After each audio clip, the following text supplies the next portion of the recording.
Pemirsa, dugaan aksi kekerasan yang dilakukan oknum kepala sekolah kepada siswa cukup disayangkan terjadi di dunia pendidikan. Sepatutnya hukuman kepada siswa tidak berupa kekerasan, tetapi hukuman yang bersifat mendidik.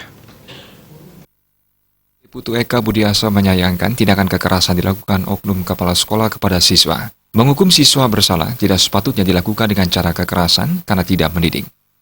Hal itu tidak akan membuat siswa jerah, melainkan siswa bersangkutan justru cenderung mengulangi tindakan serupa.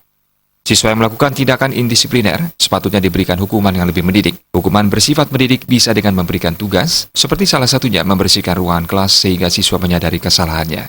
Hukuman bersifat kekerasan harus dihindari dalam dunia pendidikan karena tidak etis dan relevan dalam mengedukasi siswa.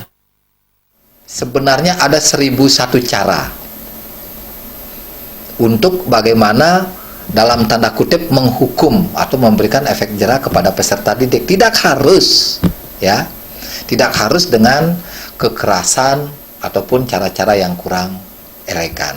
Ada cara-cara yang sangat menarik, ya diberikanlah satu tugas, diberikanlah satu pemahaman bagaimana dia agar menyadari kesalahannya dengan hukuman-hukuman yang mendidik. Disinilah yang dibutuhkan kreativitas atau satu keaktifan para pendidik ini agar hukuman-hukuman itu adalah bersifat mengedukasi.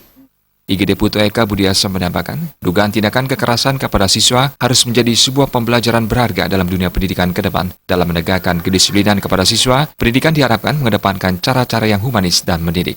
Suparyana, Bali TV.